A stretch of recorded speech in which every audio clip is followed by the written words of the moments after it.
அனைவருக்கும் வணக்கம். Welcome to CP queen's kitchen. இன்றைக்கி நம்ம இந்த சேனலில் சூப்பரான 2 வகையான சிக்கன் ரெசிபீஸ் தான் எப்படி செய்கிறதுன்னு பார்க்க போகிறோம். நாங்கள் இன்றைக்கி எங்கள் அம்மா வீட்டுக்கு வந்திருக்கோம். அங்கே தான் ஒரு சாவல் அடைசல் போடுறாங்க. அதிலிருந்து நம்ம ஃபுல் வீடியோவும் பார்க்கலாம் வாங்க. இது எங்கள் அம்மா வீட்டில் இருக்க செம்பருத்தி செடி. பாருங்கள், காலையில் டைமில் ரொம்ப அழகாக வெடிச்சிருக்கு. இப்போ வாங்க எப்படி செய்கிறதுன்னு பார்க்கலாம். அதுக்கு கீழே தரையில் மஞ்சள் தண்ணி தெளிச்சிட்ருக்காங்க அம்மா.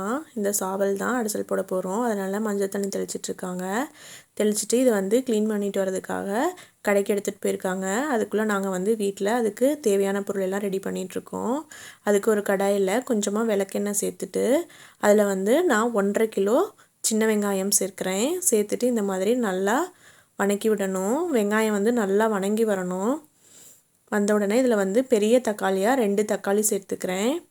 சேர்த்துட்டு 5லேருந்து 6 காஞ்ச மிளகாய் சேர்த்துக்கலாம். சிக்கன் இது 3 கிலோ சிக்கன் வரும், அதனால் நான் இது 1.5 கிலோ சின்ன வெங்காயம் எடுத்திருக்கேன். இந்த மாதிரி வெங்காயம் நல்லா வணங்கி வர வரைக்கும் நம்ம வணக்கிட்டே இருக்கணும். விளக்கெண்ணெய் ஊற்றுறனால அது வாசம் வரும்லாம் நினைக்க வேணாம், டேஸ்ட் சூப்பராக இருக்கும். இப்போ இதில் வீட்டில் அரைச்ச கறி மிளகுடி இதில் நான் ஒரு 6-7 ஸ்பூன் சேர்த்துக்கிறேன். சேர்த்துட்டு இது எல்லாத்தையும் இந்த மாதிரி மிக்ஸ் பண்ணி விடும்போது நம்ம போட்டிருக்க எல்லா வெங்காயத்துலேயும் இந்த மாதிரி கலந்து வரணும் மிளகுடி. அப்போ தான் கரெக்டான அளவில் இருக்குதுன்னு அர்த்தம். இப்போ இது அப்படியே சூடு நல்லா ஆறணும். இதில் ஒரு 1/4 ஸ்பூன் மஞ்சள்தூள் சேர்த்துக்கலாம். சூடு ஆறுனதுக்கப்புறமா இதை இன்றைக்கி செக்கில் தான் ஆட்டி வைக்க போகிறோம். அதுக்கு நிறையா இருக்கனால நாங்கள் 2 பேட்சாக போட்டுக்கிறோம். ஃபஸ்ட்டு பேட்ச் இந்த மாதிரி சேர்த்திட்டு இதை நல்லா நைஸாக அரைச்சி எடுத்துக்கலாம். நாட்டுக்கோழி குழம்பு இந்த மாதிரி நம்ம செக்கில் கையில் ஆட்டி வைக்கிறனால நம்மளுடைய குழம்பு நல்லா வாசமாகவும் டேஸ்ட்டாகவும் இருக்கும். உங்களுக்கு சான்ஸ் கிடச்சிதுன்னா இந்த மாதிரி கையில் செக்கில் ஆட்டி குழம்பு வச்சு பாருங்கள், ரொம்ப டேஸ்ட்டாக இருக்கும். இப்போ முதல் பேட்ச் நாங்கள் ஆட்டி முடித்தாச்சு.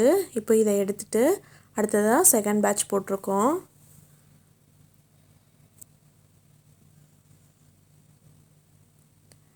சின்ன வெங்காயங்கிறனால சீக்கிரமாகவே ஆட்டுப்பட்டுரும், அதனால் சீக்கிரமாகவே ஆட்டிட்டோம் நாங்கள். என்னுடைய பாட்டி தான் இதை ஆட்டிகிட்ருக்காங்க. அவ்வளோதான், நம்மளுடைய சூப்பரான மிளகு ரெடி ஆகிடுச்சு. இப்போ இது எல்லாத்தையும் நம்ம வலித்து எடுத்துடலாம்.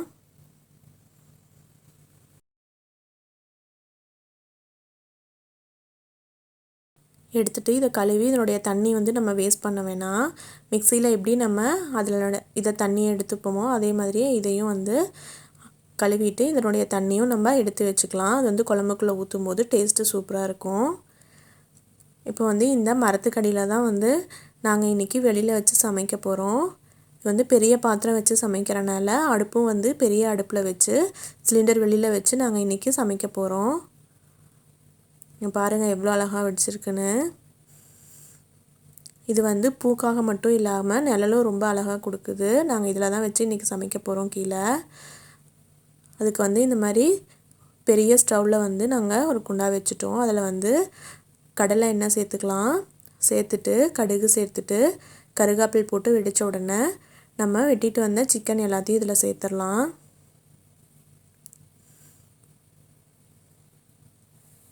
இது சிக்கன் 3 கிலோ சிக்கன் இருக்கும். சிக்கன் எல்லாத்தையும் சேர்த்துட்டு இதை நல்லா ஒரு வாட்டி மிக்ஸ் பண்ணிவிட்டு சிக்கனுக்கு தேவையான அளவு மட்டும் இப்போ கொஞ்சமாக உப்பு சேர்த்துக்கலாம். சேர்த்துட்டு 1/2 ஸ்பூன் மஞ்சள் தூள் சேர்த்து இந்த மாதிரி சிக்கன் உருண்டு வர வரைக்கும் 2 நிமிஷம் வணக்கிட்டு அதில் 2 ஸ்பூன் இஞ்சி பூண்டு பேஸ்ட்டு சேர்த்து அதையும் நல்லா வணக்கிக்கலாம். இஞ்சி பூண்டோடு சேர்த்து சிக்கன் கொஞ்சம் நேரம் நல்லா வெந்து வணங்கி வரணும்.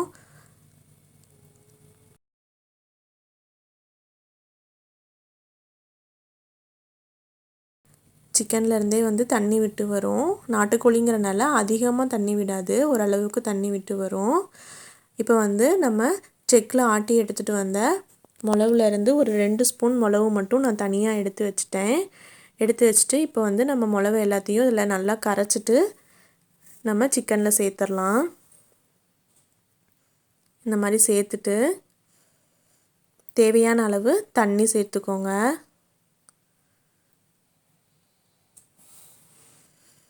தண்ணி சேர்த்துட்டு உப்பு தேவையான அளவு சேர்த்துட்டு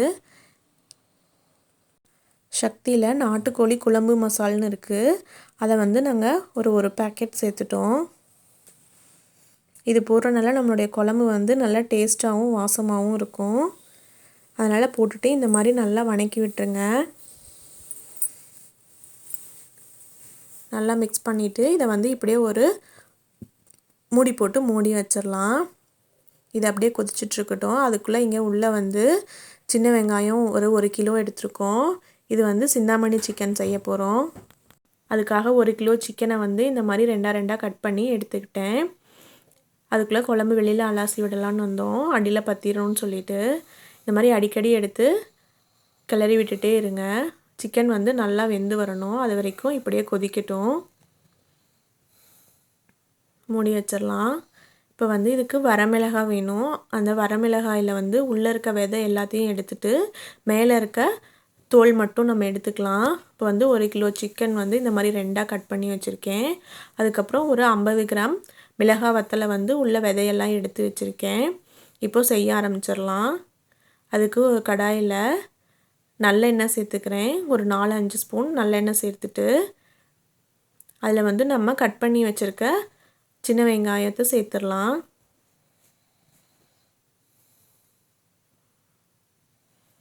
சேர்த்துட்டு வெங்காயம் வந்து நல்லா வதங்கி வரணும், அது வரைக்கும் நல்லா வதக்கிக்கோங்க. இது செய்கிறது ரொம்ப ஈஸி. இது வந்து நாட்டுக்கோழியில் செஞ்சால் நல்லா இருக்காது, பிராய்லரில் செய்யும்போது தான் நல்லாயிருக்கும். அதனால் இதுக்கு தனியாக வந்து 2 கிலோ பிராய்லர் எடுத்து ரொம்ப சின்னதாக கட் பண்ணி எடுத்துருக்கோம். இப்போ வெங்காயம் நல்லா வதங்கினதுக்கப்புறமா இதில் வந்து 1 ஸ்பூன் மட்டும் இஞ்சி பூண்டு பேஸ்ட்டு சேர்த்துக்கலாம். இஞ்சி பூண்டு பேஸ்ட்டு சேர்க்காமலும் நம்ம செய்யலாம், ஆனால் செரிமானத்துக்காக நம்ம இதில் 1 ஸ்பூன் மட்டும் சேர்த்துக்கலாம். இந்த மாதிரி வெங்காயம் நல்லா வதங்கினதுக்கப்புறமா நம்ம எடுத்து வச்சுருக்க மிளகாய் வத்தல் எல்லாத்தையும் இதில் சேர்த்துடலாம். சேர்த்துட்டு இதையும் நல்லா மிக்ஸ் பண்ணி விடுங்க. ஆனியனும் வந்து இதில் நல்லா வதங்கி வரணும். இந்த மிளகாய் எந்த அளவுக்கு எண்ணெயில் வதங்குதோ நமக்கு அந்த அளவுக்கு காரம் கிடைக்கும். நம்ம காரத்துக்கு வேறு எதுவுமே சேர்க்க போகிறதில்ல. இங்கே பாருங்கள், இந்த மாதிரி பொடி பொடியாக கட் பண்ணி 2 கிலோ சிக்கன் எடுத்துருக்கோம். இந்த மாதிரி நல்லா வதங்கினதுக்கப்புறமா இதில் வந்து நம்ம சிக்கன் சேர்த்துடலாம். இப்போது சிக்கன் எல்லாத்தையும் இதில் சேர்த்துடலாம். சேர்த்துட்டு இதில் வந்து கொஞ்சமாக மஞ்சத்தூள் சேர்த்துக்கலாம். சேர்த்துட்டு ஒரு தடவை நல்லா இந்த மாதிரி மிக்ஸ் பண்ணி விட்டுட்டு தேவையான அளவு உப்பு சேர்த்துக்கோங்க. சேர்த்துட்டு நல்லா ஒரு வாட்டி மிக்ஸ் பண்ணிவிட்டு கொஞ்சமாக தண்ணி விட்டால் போதும். இதுக்கு அதிகமாக தண்ணி விட தேவையில்லை. பிராய்லருங்கிறனால சிக்கனில் இருந்தே நிறையா தண்ணி வரும், அதனால் இதில் கொஞ்சமாக மட்டும் தண்ணி சேர்த்துக்கலாம்.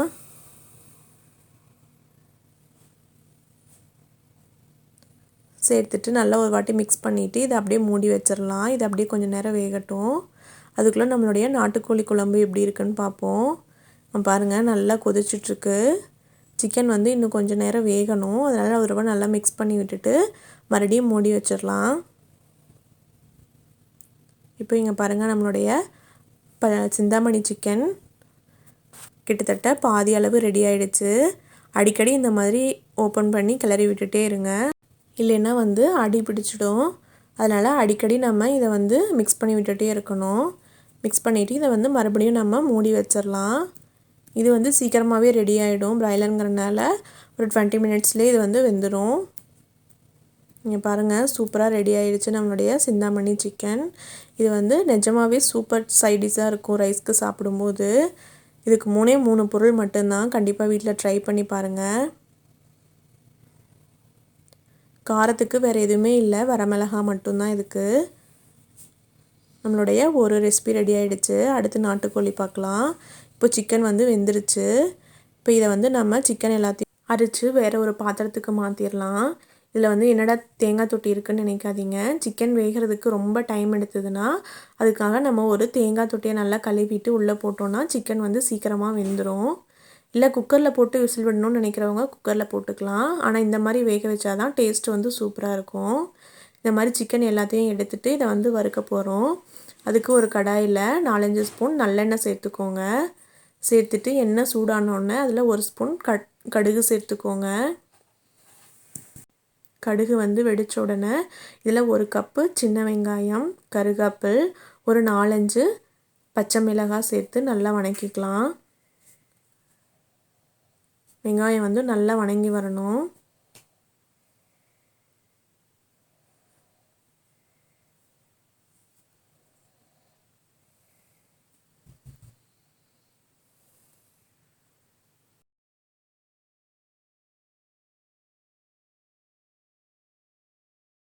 வெங்காயம் நல்லா வணங்கினோடனே இதில் வந்து 2 ஸ்பூன் இஞ்சி பூண்டு பேஸ்ட்டு சேர்த்துக்கிறேன்.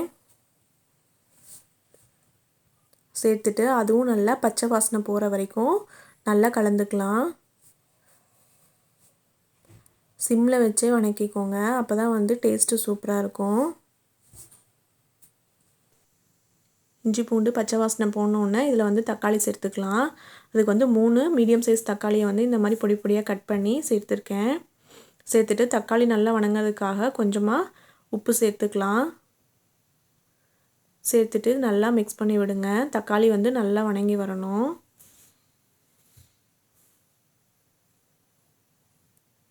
தக்காளி நல்லா வணங்கினோடனே நம்ம அரைச்சி வச்ச மிளகுல 2 ஸ்பூன் எடுத்து வச்சோம்ல, அதை இதில் சேர்த்துடலாம். மிளகு சேர்த்துட்டு ஒரு 2 செகண்ட் வணக்கிட்டு நம்ம வீட்டில் அரைச்ச கறி மிளகுடி வந்து 2 ஸ்பூன் சேர்த்துக்கலாம். வீட்டில் அரைச்ச குழம்பு மிளகுடி வந்து 2 ஸ்பூன் சேர்த்துக்கிறேன். சேர்த்துட்டு கொஞ்சமாக தண்ணி விட்டுக்கோங்க. இந்த பச்சை வாசனை போகிற வரைக்கும் ஒரு 2 நிமிஷம் கொதிக்க வைங்க. கொஞ்சமாக நாட்டுக்கோழி குழம்பு மசாலா சேர்த்துக்கிறேன் இதில். அதுக்கப்புறம் நம்ம இறக்கி வச்ச குழம்புல இருந்து ஒரு 2 கரண்டி சேர்த்துக்கலாம். சேர்த்துட்டு எல்லாத்தையும் சேர்த்து ஒரு 5 நிமிஷம் கொதிக்க வைங்க.